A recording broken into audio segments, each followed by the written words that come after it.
Hi everyone, it's the Chief back again for another Transformers review. I haven't done any videos of late.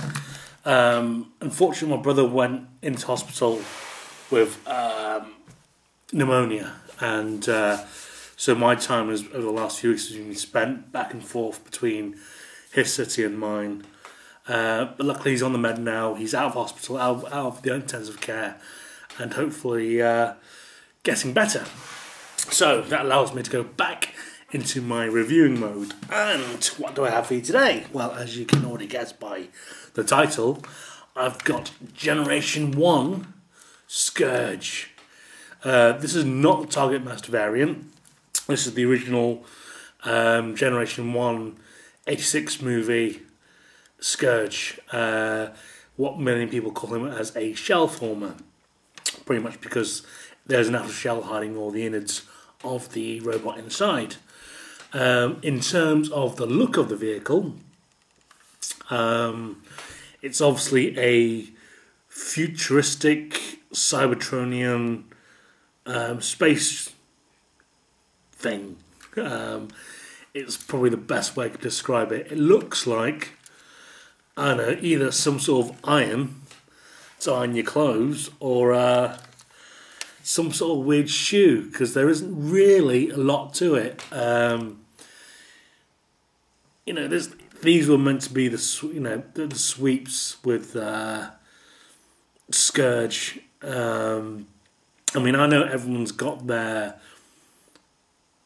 own variation of who is who and who was who originally before they were changed by Unicron.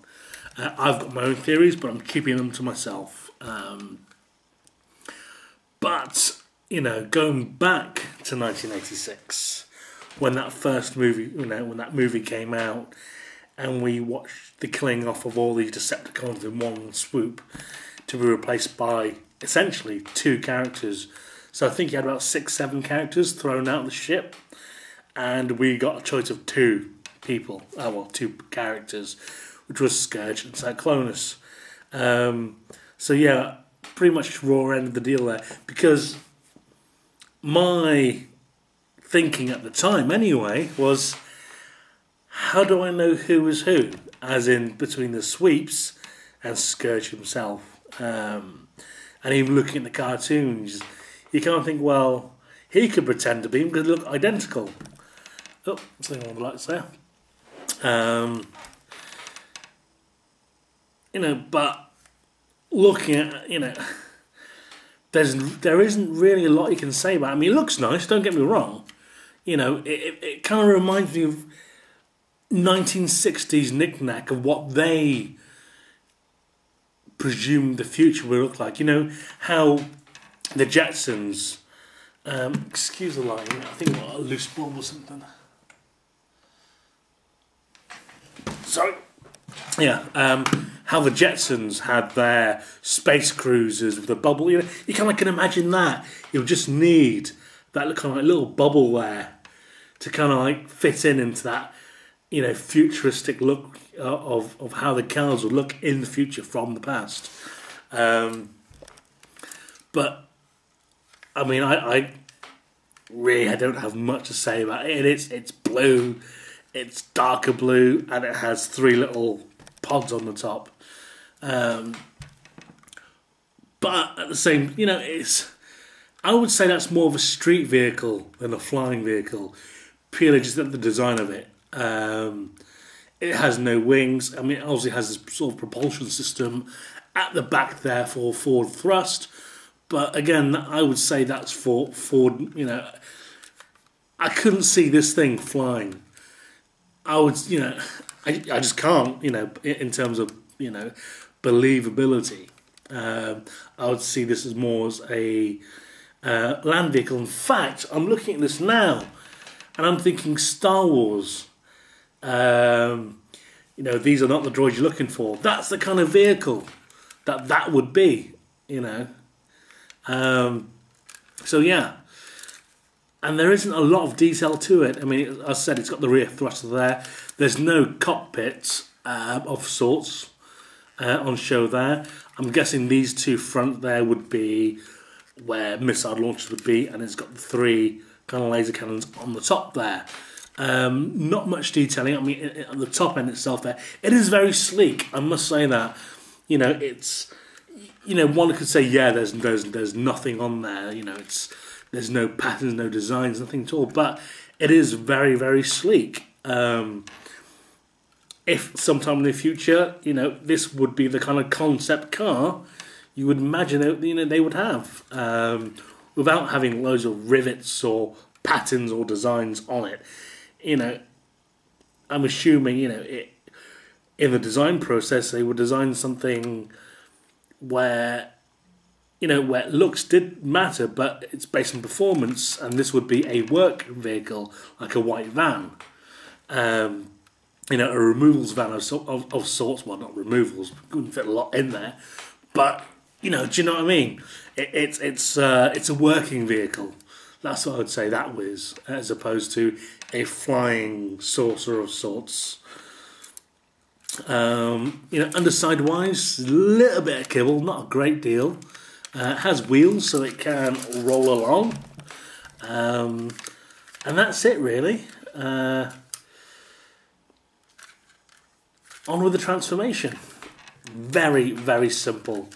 You know, going back to my Rodimus review, which I did last time, the kind of simplicity of these transformations, you know, was a huge disappointment compared to the, you know, not complicated by today's standards, but complicated in a, you know, at least it had a lot more moving parts for the transformation, whereas this one literally is flip that back, flip his head forward, so hello, chest piece, extend the legs out like so, split the legs apart, twist them round, and you simply just flip them forward, revealing his little toesies, pull those apart, that becomes his wings, and there you have him, transformed. Huge transformation in terms of the overall looks of the figure itself. I would say, you know, in terms of overall looks, if I can just try and get some better lighting here. Let's see if that's any better. Yeah, it's a bit better. Overall looks wise, can I get any better lighting on his face? Maybe. No. It's very accurate to the cartoon, which was, I wouldn't say a rarity, but it was it's a nice touch when the figure you buy is, you know, resembles what, you know, your memories of the cartoon is. And in this case, yes. Facially, he has his facial beard, his goatee. You know, I don't know. I'm not too sure about this huge missile thing on his head, though. Obviously, in the cartoon, it was a lot smaller. So that light is really bugging me. But yeah, it kind of looks like he's got a huge cock on his head or something. A big penis sticking out of his head. A big blue penis or some sort of vibrator or anything. I don't know. That kind of, I mean, luckily you can actually remove that, but then he kind of just looks like Motorhead, you know, Motormaster, and Motorhead. Take your pick. Or you could turn it around to, in fact, I think you are supposed to turn that around. Sorry, I think you are. I can't remember. It's been so long since I've handled this figure.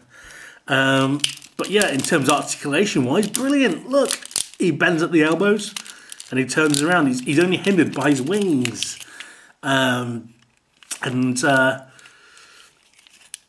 the kind of bat image that this figure, you know, he was meant to be terrifying, almost bat-like in terms of the wings and so forth.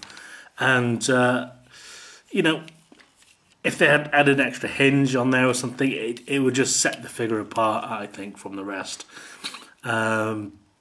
Just to kind of have that wing, you know, that opened winged look for the figure itself, as opposed to just having these little blocks on the back, which is a bit of a shame. Again, in terms of detailing wise, not a lot of detailing. Got very, very lazy during this period. More stickers to help differentiate the different parts of the figure itself in terms of detailing. For his chest piece itself there, for his crotch and for his shin pads. Otherwise, not a huge amount of detailing. Legs wise, they do bend kind of slightly at the knee joint. They don't bend forward, which is a shame because of the wing itself, he can't actually do a lot unless you twist it slightly. And then he kind of has this kind of like bent knee kind of look. It's like, oh, I'm so evil I can bend my knee. And that's it. I mean, because of the transformation process, his legs do swivel, like so. But in terms of leg posability, not a lot there. It comes with this little rifle thing there, so he can hold that. And there you have his Generation 1 Scourge. In terms of playability in comparison to Rodimus, this wins hands down. I mean, I remember when I got this figure, I did actually swap it for one of my A-Team figures. In fact, it wasn't I think it was Babe Ruckus, Hannibal, and Mad Murdoch. Those 3 figures, I swapped for this one figure because I wanted him so badly. And I have them to this day, which is great stuff. And like I said, in terms of playability and transformation, bit of letdown. Playability, loads of playability. Posability, not a great deal you can do with it. As I said, the hands do move.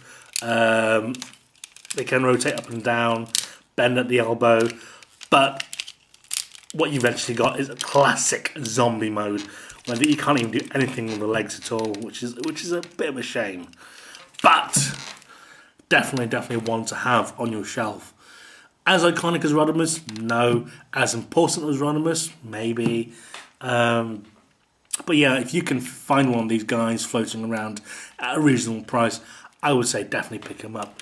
If not for nostalgia purposes, just for a great looking figure. Because, even though his body and his vehicle mode, alt mode, doesn't have a lot of detailing, just having him on your shelf and that menacing scowl across his face saying, buy me or fuck off. That kind of thing. And that's why I'd say get him if you can. So, this is Chief, 888, logging off for now.